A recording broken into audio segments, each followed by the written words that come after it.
son emplacement stratégique important au cœur de la Méditerranée, en Afrique du Nord, sur le continent africain, malgré son vaste territoire, l'Algérie, normalement, elle aurait dû devenir un pays riche ou un pays émergent, du moins, depuis de nombreuses années. On n'a pas pu le devenir. Pourquoi? Parce que cette dépendance vis-à-vis du pétrole et du gaz, qui est devenue une malédiction. On l'a toujours dit. Sauf on l'explique pas assez avec les chiffres. Mais cette malédiction, elle risque de s'aggraver pour l'avenir, puisque en 2024, par exemple, je vous apprends que nos exportations de gaz ont enregistré leur niveau le plus bas durant ces 4 dernières années. C'est-à-dire entre 2020 et 2024, en 2024, l'Algérie a enregistré le niveau de ses exportations de gaz le plus bas. On n'enlève pas que l'année 2020 parce qu'il y avait la Covid-19, etc. Entre les 4 années à les dernières, 2024, ça a été une très mauvaise année pour l'Algérie. Nos exportations de gaz, elles sont de moins en moins, elles sont en train de baisser. Et qui dit baisse des exportations, il dit baisse des recettes en devises. Donc, des baisses pour les recettes du pays. Et donc, de la richesse en moins. Et encore une fois, je ne le dirai jamais assez, quand les dirigeants algériens vous parlent de création de richesse, un PIB en dinar ou le dinar, créer de la richesse en dinar ne veut rien dire. Parce que la richesse que nous créons en dinars, elle n'est pas exportée à l'étranger, elle ne nous ramène pas des devises, et nous sommes dépendants de nos importations dans pas mal de domaines. Dans les médicaments, pour se soigner, dans l'alimentation, pour se nourrir, dans les vêtements, pour s'habiller, dans les voitures et les machines industrielles, pour faire fonctionner notre pays. Donc, la richesse qui est créée en dinars n'a pas de sens. Les pays émergents ont des PIB forts et élevés parce qu'ils exportent. Parce qu'ils ont une consommation nationale forte, c'est des pays de plus de 100, 200, 300, 400 millions d'habitants, genre comme l'Inde, la Chine, le Brésil, l'Indonésie, etc., où ce sont des pays qui exportent beaucoup vers le marché mondial, comme la Turquie par exemple, comme le Vietnam, comme la Thaïlande, et qui arrivent à gagner de l'argent, qui arrivent à gagner des devises. Et avec ces devises, ils arrivent à développer, à créer des infrastructures, et développer leur pays, et faire de leur pays un pays émergent. Mais créer de la richesse en dinars aujourd'hui et avoir des exportations faibles pour un pays de même pas 50 millions d'habitants comme nous, c'est du n'importe quoi. C'est vraiment du n'importe quoi. Soyons un peu logiques. La richesse, elle est d'abord créée en euros et en dollars. C'est ça la véritable richesse. Les richesses qui sont créées en dinars, ça sert à rien. Les dirigeants algériens que l'agriculture algérienne, elle a produit pour 35 milliards de dollars. C'est complètement faux, puisque elle a produit en dinars. Combien on exporte? Combien de nos produits agricoles on exporte? C'est que dalle. C'est une petite quantité insignifiante. Ça nous ramène quelques dizaines de millions de dollars, pas plus. Donc, on n'a pas de richesse. La richesse réelle, c'est ce que tu exportes vers l'étranger, qui te ramène des devises, des euros et des dollars, et avec ces euros et ces dollars, tu arrives à acheter ce que tu ne produis pas et satisfaire tes besoins locaux et construire ton pays. C'est ça la véritable richesse. Le gaz, restons dans le gaz. Alors, les chiffres de 2024 sont inquiétants. Elles sont inquiétantes, personne ne les dit aux Algériens et aux Algériens. Ils sont inquiétants. Les exportations de gaz ont chuté de 6,6% en 2024. On a atteint le niveau le plus bas durant ces 4 dernières années. L'Algérie en 2020. Alors, le gaz, c'est un peu complexe. Il y a le gaz naturel, il y a aussi le GNL, le gaz naturel liquéfié, qui est en état de liquide. Quand les chiffres de l'Algérie, on parle du gaz naturel et du GNL. Parce que l'Algérie gagne de l'argent avec le gaz naturel, qui passe par des gazoducs. Nous en avons 2, alors qu'on en avait 3. On avait le Trans-Méditerranéen Pipeline, jusqu'à l'Italie par la Tunisie. Le Medgaz depuis l'Algérie directement vers l'Espagne, la Méditerranée. Benissaf directement Almeria. Et nous avions jusqu'en octobre 2021, le Maghreb-Europe qui passait par le Maroc pour aller vers l'Espagne. Depuis 2021, on n'a que 2 gazoducs au lieu d'avoir 3. On a laissé tomber le 3e gazoduc. Ça a été une erreur, vous allez voir pourquoi. Puisque nos capacités d'exportation ont baissé et que nos volumes d'exportation ont baissé. Et donc l'argent qu'on gagne grâce au gaz, les recettes ont baissé. Alors, l'Algérie a exporté GNL et gaz naturel liquéfié, GNL et gaz naturel classique, la totalité pour 48,7 milliards de mètres cubes. C'est pas important par rapport à nos besoins économiques et c'est pas important par rapport à nos exportations dans le passé. Alors, l'Italie qui est le principal, notre premier client du gaz, c'est l'Italie. C'est-à-dire, nous avons le gazoduc Trans-Méditerranéen Pipeline, qui a la capacité sa capacité de transporter le gaz, elle est de 33 milliards et demi de mètres cubes. C'est l'un des gazoducs les plus importants de la Méditerranée et du monde. Il faut dire la vérité. Grand gazoduc important. En 2024, nos expéditions de gaz vers l'Italie via le gazoduc Transmed ont baissé de 3,1%.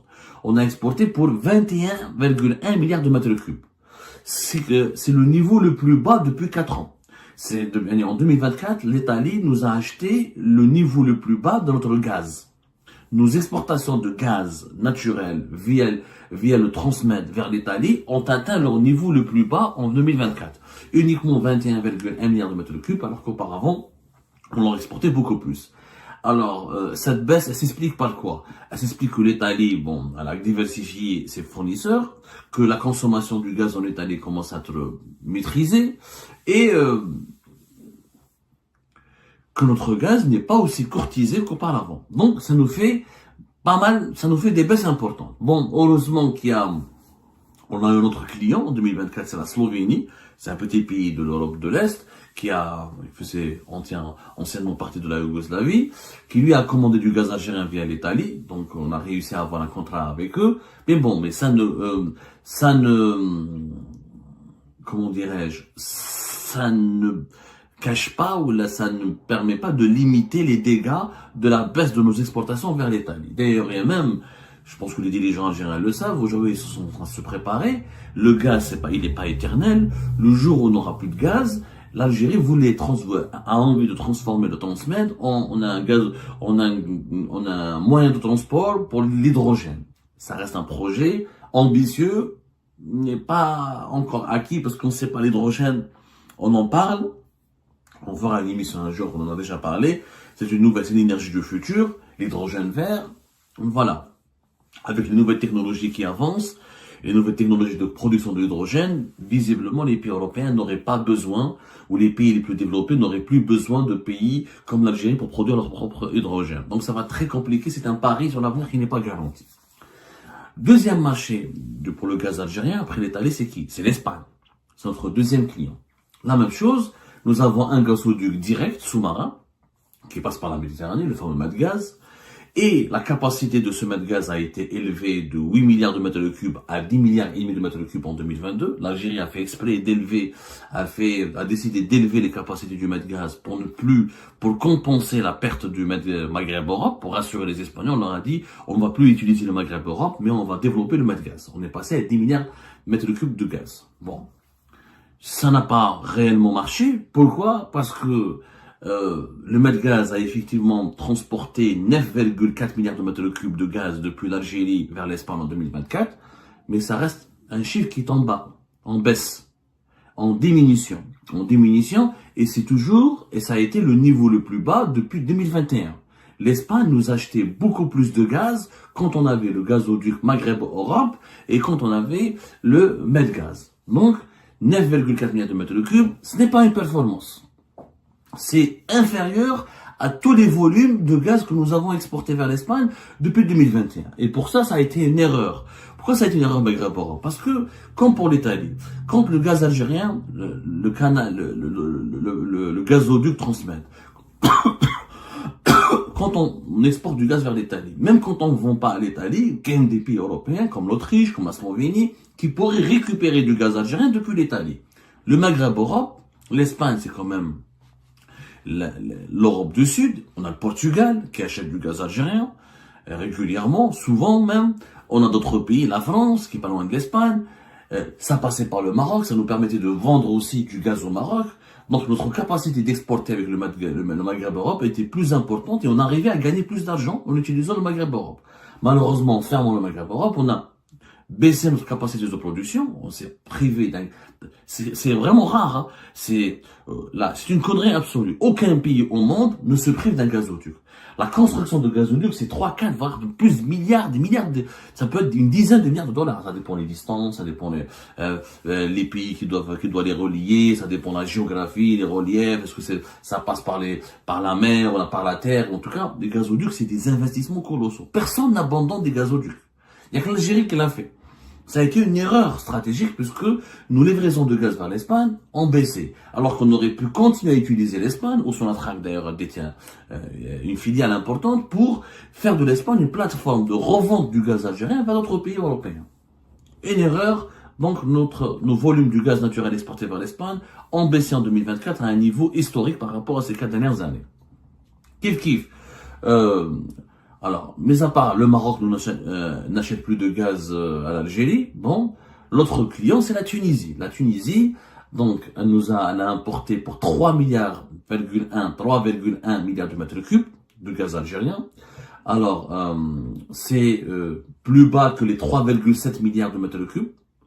À peu près, pour l'année, enfin, on va dire pour l'année 2024, à la salle des chiffres, c'est 3,7. 3,1 milliards de mètres cubes, c'était pour les 10 premiers mois de l'année 2024. Il y a eu une petite baisse par rapport à 2023, où c'était 3,2 milliards de mètres cubes sur les 10 premiers mois de l'année 2023. Mais on estime, selon les chiffres de plusieurs organismes internationaux, que la Tunisie va prendre 3,7 milliards de mètres de gaz à l'Algérie d'ici 2024. La Tunisie, elle est ultra dépendante du gaz algérien pour produire son électricité. 73% du gaz qui est consommé, qui est utilisé par la Tunisie, vient de l'Algérie. Donc elle est ultra dépendante. Sauf que la Tunisie ne paye pas tout le gaz qu'elle prend en Algérie. Pourquoi? Parce que sur les 3,7 milliards de mètres cubes, vous avez 2,2 milliards de mètres cubes qui ont été payés. Les autres, presque 1 milliard de mètres cubes, ce sont la redevance de transit. Comme le gaz algérien passe par la Tunisie pour aller vers l'Italie, la Tunisie, elle est payée, elle prend une redevance parce qu'elle a offert l'accès à son territoire, elle a offert au gaz algérien l'accès à son territoire pour aller vers l'Italie, donc elle prend ce qu'on appelle une redevance de transit. Cette redevance de transit, elle est payée ou en argent ou en gaz. Où la Tunisie la prend en espèces, en devises, ou elle la prend en gaz. Naturellement, même le Maroc le faisait. La majorité des pays qui ouvrent leur territoire pour le transit de gazoduc, ils prennent du gaz. Comme ça leur permet de ne pas dépenser de l'argent et de leur devise pour acheter du gaz. Donc la Tunisie nous a pris 870 millions de mètres cubes, presque même pas 1 milliard de mètres cubes de gaz. Le reste, ça a été payé. La Tunisie a payé pour l'Algérie 2,2 milliards de mètres cubes. On n'a pas le montant exact, mais plusieurs sources nous assurent que l'Algérie vend à la Tunisie à des prix préférentiels. Pas à des prix très élevés, et souvent la Tunisie ne paye pas à l'heure, elle paye plus tard, etc. Parce que l'Algérie veut aider la Tunisie, et c'est un moyen de pression politique aussi de la part du pouvoir algérien sur l'État tunisien. C'est pour cette raison que Kais Saïed, par exemple, l'actuel président de la Tunisie, est ultra proche et très allié avec le pouvoir algérien. Parce qu'il sait très bien que l'Algérie, c'est extrêmement important. 73% de son gaz, 94% de l'électricité en Tunisie est produite à partir du gaz, et 73% du gaz consommé et utilisé pour la Tunisie vient de l'Algérie. Donc l'Algérie, si elle ferme le robinet de gaz à la Tunisie, il pourrait même pas y avoir d'électricité. Donc c'est très important pour la Tunisie, cette amitié, cette bonne alliance, cette tranquillité avec l'Algérie. Ça c'est pour le gaz naturel. Maintenant pour le GNL. Le GNL, je vous ai toujours promis, on n'a jamais eu le temps, nous étions l'un des leaders mondiaux, pratiquement le premier pays, début des années 60, à avoir fabriqué et commercialisé du GNL. On en parlera plus tard, mais malheureusement, les capacités d'exportation de l'Algérie du GNL sont en train de chuter de plus en plus. Alors qu'on était le pays leader des années 60, des années 70, nous sommes en train d'être éjectés du top 10 des plus grands pays fabricants et exportateurs de GNL ces dernières années, parce que malheureusement, nos capacités d'exportation et nos installations industrielles, elles sont vieilles, mal entretenues, nous n'avons pas suffisamment investi dans le GNL. Ça a été une erreur stratégique, la preuve. On a exporté pour en 2023 13,5 millions de tonnes. Alors en GNL, on parle de millions de tonnes, pas de milliards de mètres cubes. En gaz naturel, c'est l'équivalent de 16,8 milliards de mètres cubes de gaz. Mais